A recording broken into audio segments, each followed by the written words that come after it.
better for me as opposed to the physical settings. I think also, I mean, I would say, I was just thinking when you were talking about in Islamic tradition that within Judaism as a religious practice, there are distinctions between Kodesh v'chol, between the sacred and the mundane. And so one day, the Sabbath set aside as holy, and then the rest of the week as either less holy or not holy in the same way. And this was actually kind of one of the questions that I had, and maybe one of the organizers from the conference will jump in at some point with this use of the term faith. And I wanted to even disentangle. I was happy that I was on a panel that talked about religion and design and less so faith and design.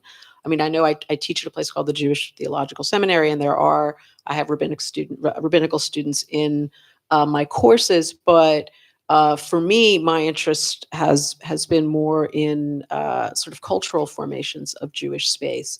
And so I just wondered if it seemed that was also a common thread in many of the examples that you gave. In other words, when is a space connected to faith and when is it connected to religion, again, as a kind of a cultural, sociological form? And so all of the paintings that you brought, I thought addressed that really beautifully, even if, or at the same time, they were produced by people of faith or people who have faith. And I had actually a specific question for you about Islamic spatial practices in the United States, for example. Like the images that you showed were, for the most part, particularly of the home. Like, are they? Yeah, do you know what I'm asking? Like Islamic spatial practices, spatial practices in the domestic setting. So, I mean, unless you're really, really, really, really rich, you can't do your own architecture. You got to buy some prefabricated home or rent an apartment. But with the aspects that do remain, I mean, even in the Islamic world too, it's not like everybody's still doing traditional Islamic architecture. Most people now go to Western schools. The mentality has been very colonized. Spatial understanding and spatial practices have been radically altered as a result of imperialism and colonization. But so what you'll usually find in the Islamic world, even in both in the Islamic world and amongst Muslims in the state, is the carpet is really important. The ground is really important because the ground is what you pray on. So like probably the most resilient Islamic art has been the art of the carpet. So everyone, I mean, all the buildings here, they all have Persian and Afghan carpets. In New England, New England Puritan, Unitarian, Universalist, whatever, they all like to, now they sit on their carpets on chairs and tables. If you go to kind of a more traditional Islamic home, so there's a Sufi zikr that happens, kind of prayer ceremony that happens every Friday night here at a professor's house here. You don't sit in chairs, everybody sits on the floor. Everybody eats on the floor together, and the carpet is the thing that creates the space that everyone shares. And then the designs on the carpets also are very important. They usually symbolize paradise or certain aspects of things, depending on where it comes from. So usually the carpet is that which marks it. Also orientation towards the Qibla, where Mecca is. So Muslims even Muslims when they're studying in Widener Library, if they're very devout, they'll try to find a seat that faces the Qibla when they're studying. So there's a kind of constant spatial orientation that happens. You have Muslim people who are praying in the libraries. All you have to do you can pray anywhere, do your 5 daily prayers anywhere, as long as you have the permission of the person who's doing it, who owns the space. And so you'll find Muslims facing the Qibla and praying all over the place, in stairwells, in libraries, and things like that. So there are ways in which spatial practices are adapted to these things, where Muslims generally don't have the architectural resources outside of a few wealthier community mosques where people can band together to create their own architecture, but they find ways of adapting the spatial dynamics that already exist. It sounds like the Eruv a Yeah, little bit. yep, very like similar. what permits, Yep, what activities are permissible. Yep. I think I'm going to open it a little bit to, yeah, we have time. Do we have, yeah, please. Okay. Well, thank you very much. It's been a very nice morning, really enlightening. And So my question is more or less to Professor Oludamini, and this is about how in Christianity too there was this tradition of the home is a sacred home, and then in Islam it's a sacred home too, and that's why we have the patio. That's why we get this patio in Spain that goes to Spanish America too. My concern is that Christianity got westernized, lost the Eastern tint. And this is happening also in Islam. And I do not know whether in Judaism it's happening too. So there are things that are changing. Like, for example, I guess that the definition of the space is given by the rituals and the liturgy or the praying. That's when the space becomes sacred. So, what is going to happen? That's the question. What is going to happen when all this westernized vague is coming into Islam, is coming into Christianity, and we forget about those beautiful mosques in Africa. We forget about the beautiful churches in Syria, which are destroyed, obviously. So, what is going to happen? I mean, so if so when we say westernized, so I think we should clarify what we mean by westernized is not the West, like like geographically, but we mean as a certain mode of epistemological relationship between the subject and the truth, between self and transcendence. You could call it kind of post-Enlightenment Western modernity kind of thing. So as this happens and spreads all over the globe, some things are congruent with that, and a lot of things that aren't are jettisoned or rejected as backwards or foolish, or so getting inspiration from dreams and visions and doing mystical practices in order to have visions of higher realms of reality that's no longer commensurable with this way of being. So if you reject that, I think as they said in the Pirates of the Caribbean film, the immaterial becomes immaterial.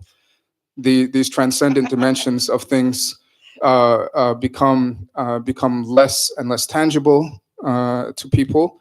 So put it another way, there are almost no historically atheism is an urban phenomenon. It's an urban Western phenomenon, and then it spread from there elsewhere. It's really hard to be an atheist in like the plains of Montana or Central Asia. Like the natural environment, if everything you're surrounded by is man-made, you'll think everything is man-made. Right? If everything you're surrounded by is ugly and you don't feel this kind of baraka, divine presence, then you're like, yeah, it doesn't exist. It's very difficult to kind of cultivate. It takes a lot more effort to cultivate kind of an atheistic worldview in a place like Shiraz in Iran, or like Jenne in Mali or somewhere, because everything, the architecture, everything around you is pushing you in the opposite direction. So if this kind of the ethos of Western modernity takes over everything, we'll lose a lot of beauty, and in losing a lot of beauty, we'll lose a lot of truth, and we'll become, in a certain sense, exiled from ourselves. I think a lot of Islamic art is based on the premise that our true home is paradise or within our hearts, and you create the arts as a kind of way of reflecting that. So I think it would be a tremendous loss. Can I just provide a very quick anecdotal response to that? Just very quickly. So my shul was designed in the early 20th century in a neo-Moorish style, which I happen to find personally quite ugly. But it's an old line Ashkenaz shul. One of its former congregants was Eric Weiss, also known as Harry Houdini. But I've always been jealous of this Sephardi shul on the west side, which is a Greek temple, which I think is a lot prettier. But the point is that in my shul, there's the Ashkenaz minyan, and then there's a separate Persian minyan. And the East-West issue plays out very centrally in the enacted everyday practice of practice. And they are sympathetic, but in many ways incommensurate cultures. And so it's lovely to see within one building, which marginally belongs to either culture, East, West, and then the Bukharan Jews. Yeah. I think that issue is actually interesting because it brings up a phenomenon that Robert Smithson, the modern contemporary artist known for his land art, he really wrestled with this. And what he did, he called the museum a cell, a prison. and that its curators were wardens. And what he, interestingly, when he went to Italy, what he said when he walked into some of the churches is that he wished that the kind of relationship between icons and the people passing through the spaces could be recaptured in the museum. But his problem with it was that, like, museum pieces were objects. They were no longer, they were understood and related to in terms of their, and especially now there's a deep anxiety about the art culture because everything is turning into capital. And so because of the market is determining investment in, possible, upticks in a particular artist's market for issues that are totally outside of the work itself and what it's engaging in terms of like an existential thing. And what you see in Smithson's work is that he's constantly bringing the outside inside, and he's constantly trying, and eventually he would stop and create, his most iconic piece, Spiral Jetty, which comes out and was meant to decay, but now it's being preserved, as an object. But it was meant to decay. And as you walk along this spiral that extends out into the salt ocean, every moment is designed for you. You're not aware of the path so much as you become increasingly aware of your environment and your surroundings. And the work was meant to become a platform for witnessing, as operating as an icon to enter into another place. And so you actually see these issues being played out inside of the new faith of art. If I could quickly add on to that, there was an interesting UCLA exhibit at UCLA of Sufi arts from Senegal, and they had to tell the museum guards there, because there were a number of incidents, because a bunch of Senegalese Sufis showed up, obviously, and they interact with the art differently. They touch the icons of the saint, they pray, they set up a mihrab, they pray in front of it. They went to like move the mihrab to make sure it was in the right proper place. line and do it. And so they had to, fortunately the people who did the exhibit, these two professors at UCLA who had spent a lot of time in Senegal and worked with Senegalese artists to create this thing, were sensitive to this. And so they had to train all of those staff at the Fowler Museum in UCLA. They're like, look, a bunch of Senegalese, a bunch of Muslims are going to come, and this is not a typical museum installment. They're going to interact with it differently. But they had to do several staff trainings to kind of break this museum prison mold, because that's not how people interact with art in this way. There's no like art for art's sake kind of thing. It's an art has this kind of soteriological or function of leading human beings in Arabic. It's called sa'ada, like human felicity. And so it's engaged with and interacted with. Yeah. Please. Microphone. Thank you, everyone. So much to talk about, not enough time. Okay. The click.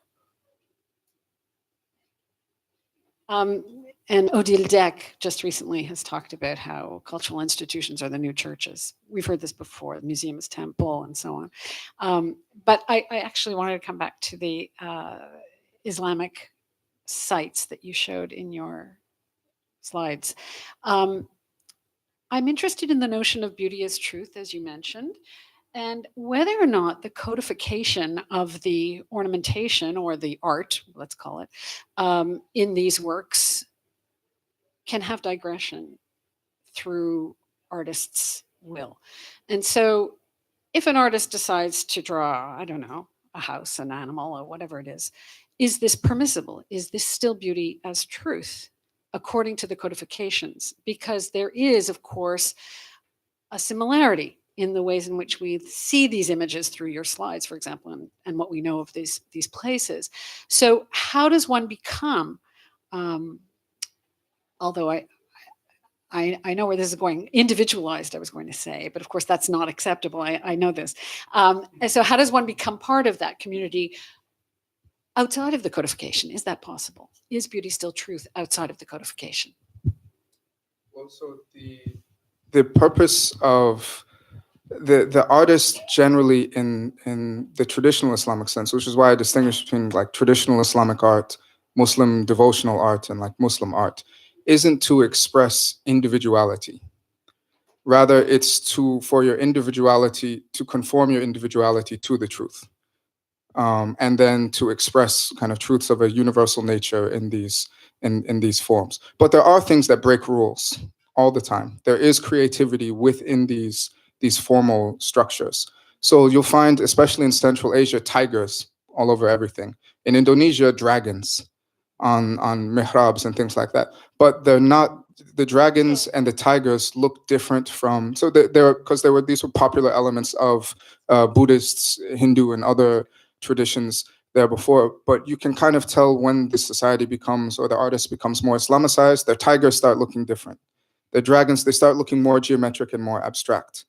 Also, the repetition, the rhythmic repetition with variation, you have what are called Penrose tiles now. So they repeat, but they tessellate, but they never exactly repeat in mosques in Central Asia. So you have these things which extend the tradition into, so you apply this kind of same universal principles, but in new and creative ways. So tradition isn't a dead repetition of forms. If you're doing that, then you're doing kind of this like neo-Moorish stuff, which is just like copy paste from one place to another, that's not how tradition works. It's the application of certain, usually very limited universal principles to particular situations, which are always new. They're new in time, they're new in place. And so what you produce is always going to be new and different. But I think what's key here is the notion of the artist. The goal of the artist, not the artist. So very rarely do Muslim architects, artists sign their work, or if they do, it's really, really small. It's not an expression of individual subjectivity, but rather an expression of a kind of universal, or attempting to reach kind of archetypal archetypes that transcend individual human and the human subjectivity is itself disciplined and transformed by the rites of Islamic spiritual practice. So you try to return to this universal human fitra, and from that you manifest your vision of the cosmos. Please. Follow up on Shelley's question here, and you have these wonderful examples of Quranic epigraphy. For example, you had the Taj Mahal complex where, all the letters are being reassembled so that they work beautifully in some composition within the tomb. But I wonder if you care to comment about some of the kind of historical struggles, debates, arguments within the tradition about, which forms of expression are sound or not. And taking funerary architecture is a good example, where monumental funerary architecture by some traditions in Indo-Islamic and Persianic contexts are quite celebrated, but in more kind of traditional, you have a lot of current debates and struggles. I wonder if you'd care to comment about that kind of tension. Yeah, well, it's actually not so much more traditional. Funerary architecture, so the Prophet's tomb was one of the earliest examples of Islamic architecture. So it's actually, the debates are actually very modern. The people who are against tomb buildings are the Wahhabis, who emerged in the 18th century and really only came to prominence in the 20th century with Saudi oil. So that's just the reality. So the people who go around smashing tombs, that's a very modern phenomenon. When the Wahhabis were thinking of remodeling some of the Prophet's tomb, because they don't like the fact that in Saudi Arabia, the Indians revolted and shut down. This is in colonial India. They shut down all of British India, the Muslims, because the Saudis were thinking of doing this, and the British sailed gunships up the Red Sea and said, stop. So the tomb, these kinds of debates over funerary architecture and tombs, I think, tend to be very modern. The majority opinion throughout classical Islam was there's nothing wrong with it. It's fine. In fact, most cities are built around saints' tombs and shrines. So it's not traditional. What is traditional is representation of forms, right? So do we have human beings, pictures of human beings or not? Do we have pictures of animals or not? Are there these abstract things? And this comes from people with kind of different orientations. It's a big tradition. It's a big religious thing. And so we had specialists of the law who would say, like, no, Legally, you shouldn't have these you shouldn't be depicting these human forms. It can lead to idolatry, so on and so forth. You shouldn't have sculptures. It's like an idol. But then you have the lions at the Alhambra. You have things like that. But what is true is that depictions of the human form remain a minor art. And when you do have paintings in the Islamic tradition, they're usually miniatures. But this has not so much to do with legal norms, but rather with the hierarchy of arts. So the highest art in the Islamic tradition is the recitation of the Quran, followed by the writing of the Quran. Just like in Christianity, the highest art is the icon or the sculpture. It's the word made flesh. And like in Buddhism, the highest art usually is the depiction of the Buddha in statuary form. In Islam, it's the word made book, in essence. So the highest art is the Quran. And that's why paintings are a peripheral art form, whereas they're central to the Western tradition, which has actually caused a lot of misunderstanding of Islamic art. Because if your idea of art is just paintings and sculpture, go to Islamic world, you're like, yo, where are your paintings? If you go to a museum, so if my uncle were to come to a museum here, he'd be like, where's the calligraphy? Where are the Quran reciters? And he'd be very disappointed. Just to follow up on the next question, there are pre-Wahhabi disputes, I'm thinking of the Indo-Islamic context, the rulers going back to a traditional Sufi form burial, and based on hadiths. Aurangzeb, yeah. So, yeah, but these are anyway. We can talk later. Yeah, so I'm curious. So I'm a student at the Divinity School, and one of the things I'm interested in is religious pluralism and differences between the secular and the sacred. At the Divinity School, we have a chapel that used to be the Protestant chapel on the campus, and has been turned in. The pews have been taken out, and it's been turned into sort of more of a multi-faith space. And that's been sort of a trend in a number of secular institutions. Either building new spaces or converting old religious spaces. And so I'm interested in what you guys might have to say about this process and the theology involved, or just how religion is being sort of expressed, specifically within sort of secular institutions and contemporary sort of American life. Anybody want to? I think the theology is pretty clear. It's secular.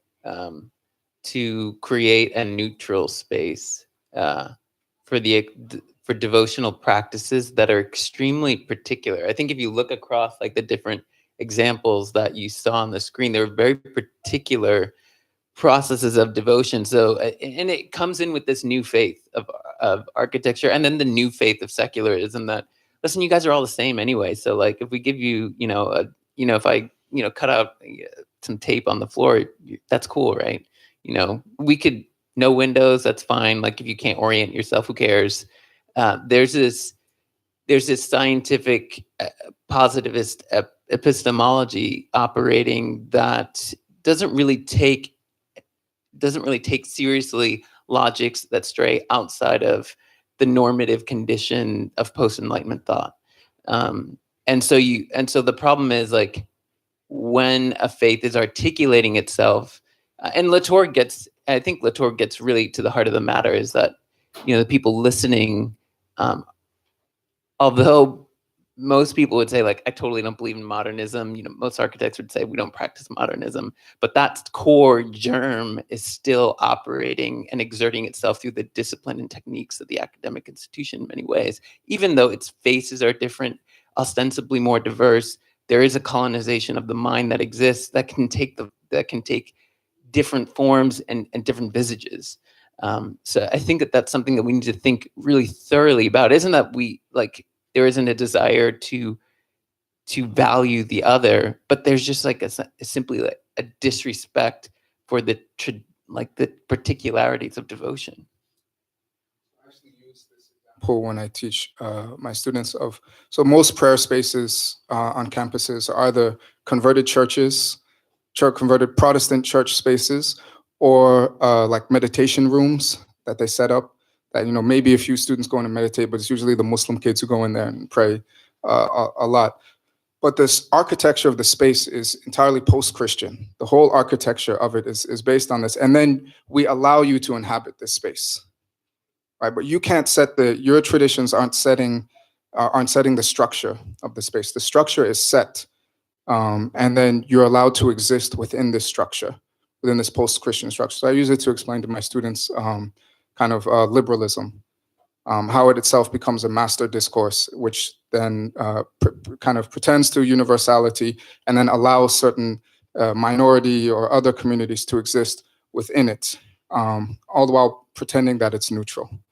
And so I think it's a perfect illustration of what's going on politically, socially, and so many other different ways. It'd be a very different thing if you had, as you typically did in, let's say, Ottoman Empire or things like this, you have synagogues built and done by the Jewish communities that live there. You have churches built and done by the Armenians and the Georgians or whoever else is there. And then you have mosques done. And sometimes you even have mosques, different mosques done by different communities. I'm not saying that's the practical way forward we should go, but it shows the difference in kind of model of politically, socially, philosophically, what's going on. And completely agree with what you said. I would just add that in my institution right now at the Jewish Theological Seminary, so we, over the last 2 or 3 years, have been building a massive addition to the campus. And a lot of the conversations have been about the multi-purpose nature of the building. In other words, there's a new library there, there's a conference center, there are dorms, and there also are spaces that are tagged as either study spaces or prayer spaces, again, with kind of attention to different modalities of worship that would take place there. Another big question that we have thought about is our location as an institution of faith within Morningside Heights, within Northern Manhattan. And so around us, you have universities like Columbia, for example, who, have just created temples of Columbia,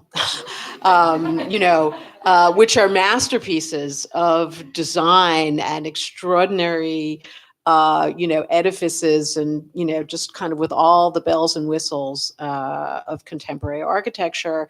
And yet they struggle, I think, to integrate themselves into the fabric of Morningside Heights and into, in relation to problems of gentrification and mixed communities. And so that this question, of sort of how you think about yourself as an institution of faith within a mixed community has been on our minds from the get-go, going back to, Heschel famously marching with Martin Luther King, et cetera.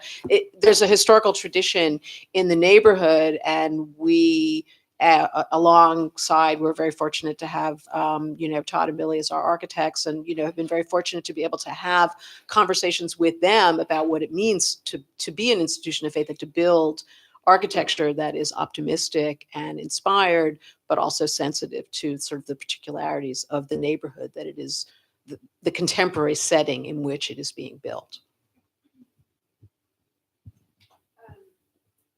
Ogunnaike, you said the question isn't whether faith and design can coexist, but rather what faith is informing your design. In Christian, you also brought up Latour's critique of how we were never modern.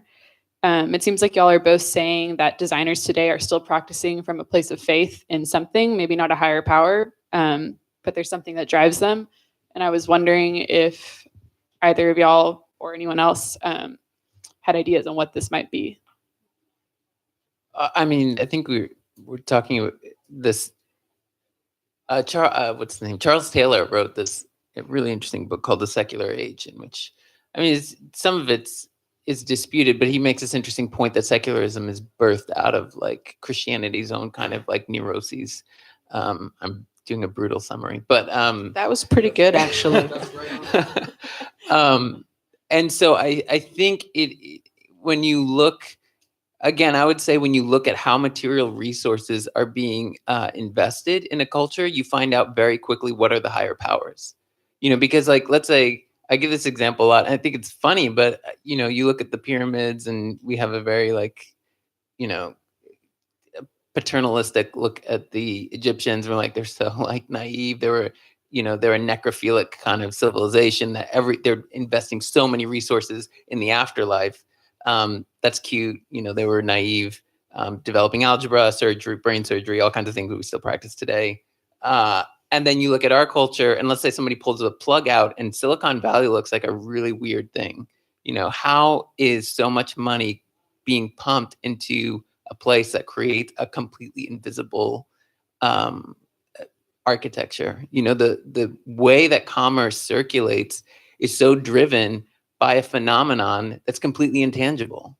You know, and like some archaeologist comes and finds all of us with these black bricks in our pockets and is like, wow, they believe in this kind of weird witchcraft. You know, so I think like this very and even like geographically, you can talk to people from different cultures and they will tell you like the things they see in terms of supernatural realities. Nathaniel Mary Quinn was told by his director of the first art museum, do not share how you get your artwork. I want to discuss it in these terms because that's not a discourse that's going to be acceptable and it's not going to make you money. You know, so we're operating with a totally different value system. And I think that those are at play when we're saying like a different theology is at work right now.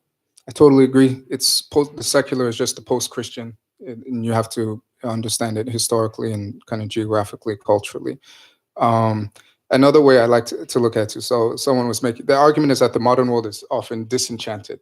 But a number of people have been saying like, no, it's like even more enchanted. You have things like GDP and markers of human progress and all of this stuff, which people— New icons, new fetishes. New icons, new fetishes. I mean, we literally sacrifice people we do human sacrifice to make the GDP go up. Like we ruin people's lives, send people off to war, kill them, put them in prisons and work them to death, so the GDP will go up. We have all of these practices designed around appeasing a god of capital or technology or things like that. So the question is, what is of ultimate value and ultimate concern? And then what is the broader cosmology or metaphysics view of the world, the universe, what's real, what's not, that informs this? And then once you start drawing those connections, you'll see how they play out again and again in design forms, in artwork, in things all over the place. And there are many other theorists more eloquent than I who have written on this. As you mentioned, Latour, Charles Taylor, it's an Islamic tradition, Sayyid Hossein Nas, and many other people who have kind of really laid this out quite clearly, and I think quite compellingly.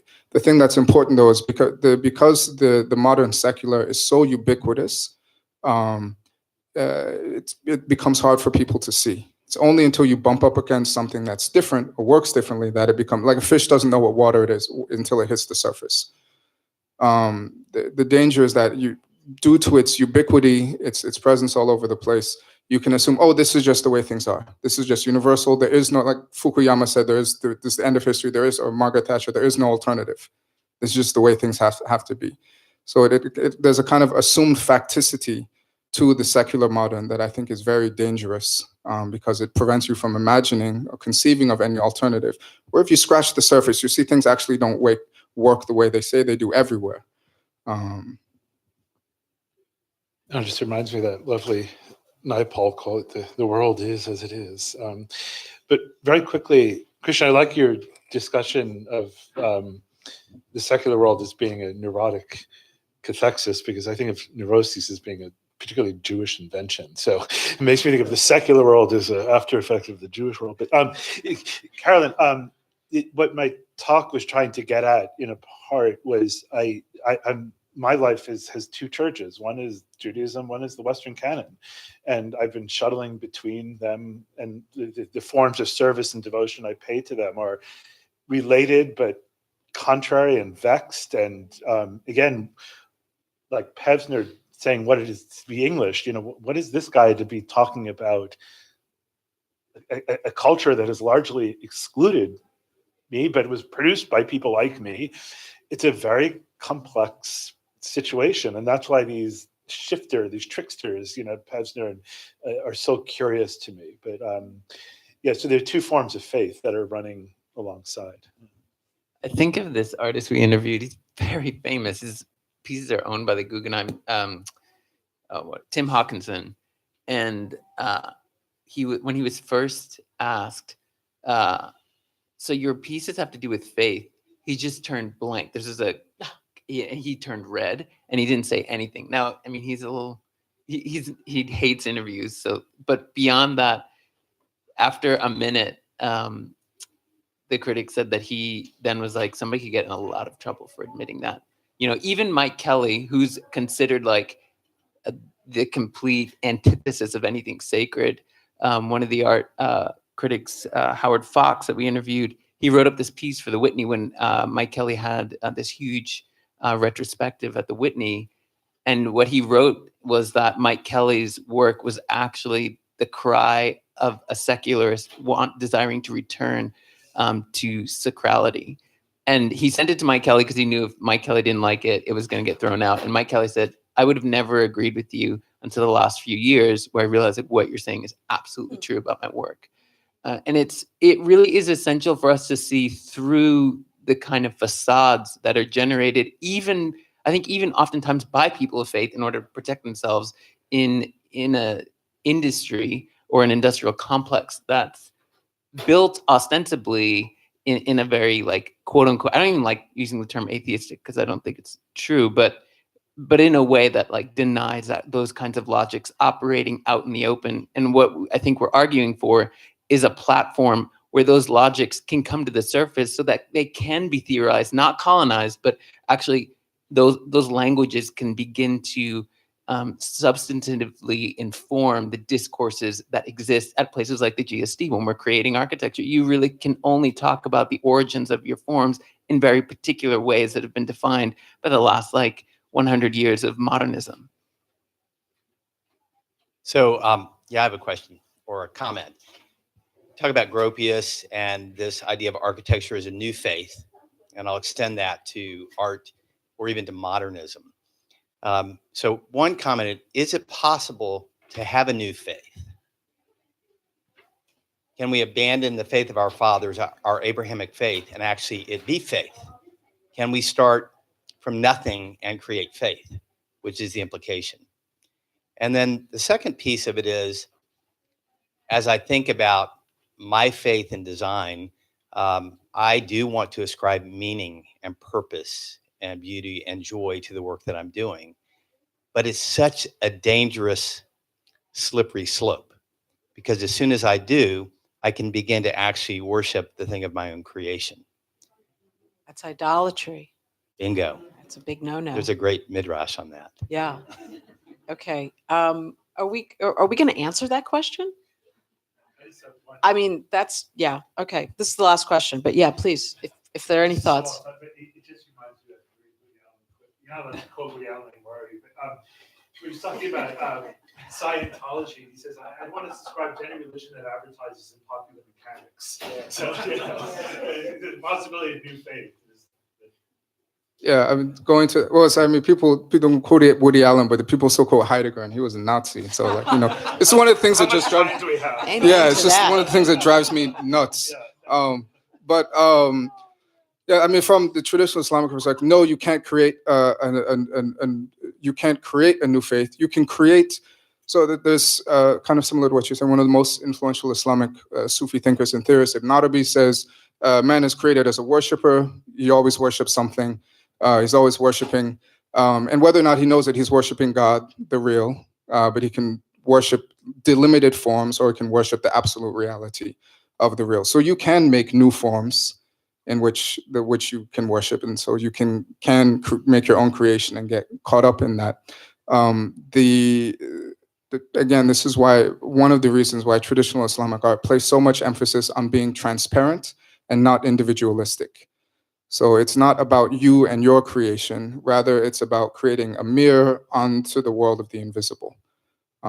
So it's about creating mirrors of the divine world, the divine reality. So if you're creating in that tradition, I mean, I suppose some artists got really caught up in how great their own thing, but the whole ethos of the tradition is kind of pointing you against that. But I don't think you can create a new faith. You can't really create anything new. You're just kind of recombining things, but you can recombine things. Ibn Arabi takes the story of the calf, you know, Moses and Aaron and the calf, and he says the people really, they just kind of put things together in a new way, and we're still worshiping God in that.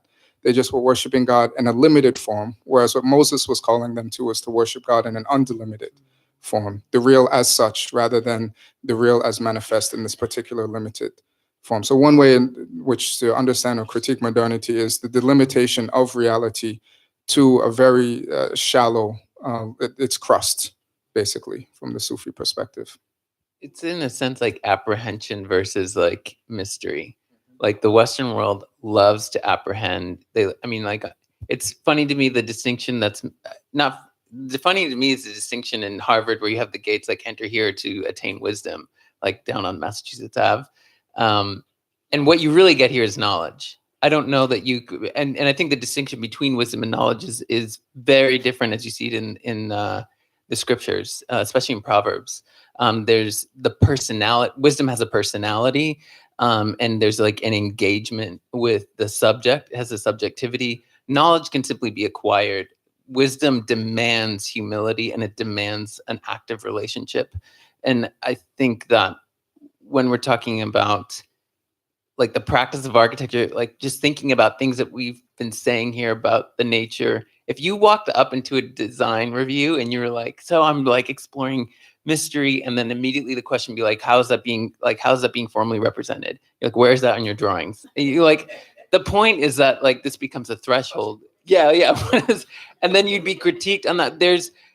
You'd be respected at first because like nobody wants to discriminate against your like the expression of a form of religion, but then at the end of the day people would just stop talking about it. Nobody would try to talk about it, and that's the point here. Like we need to try to engage with the very thing that we're practicing even though it's being denied.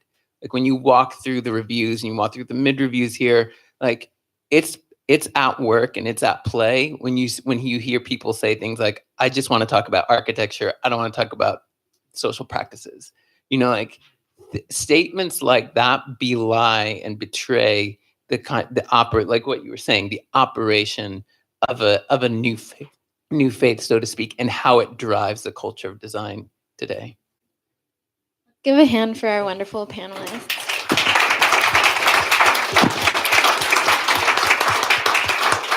Thank you all so much. So a few logistics. Lunch is going to be served in room 123. It's out this door and just down the hall in maybe like 5 minutes.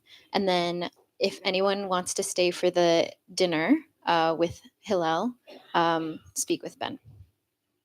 All right. See you again at 1 o'clock.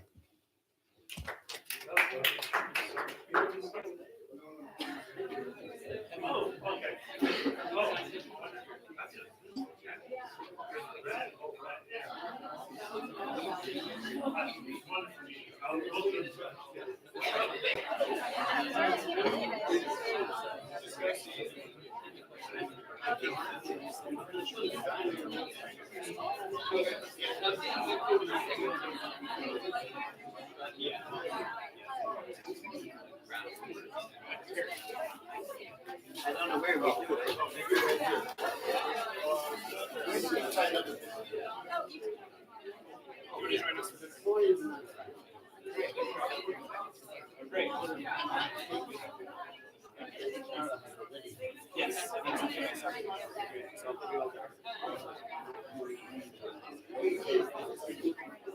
It's on Mount Robert Street. So we'll all walk over together. So we'll leave it outside the lobby. It's technically so it's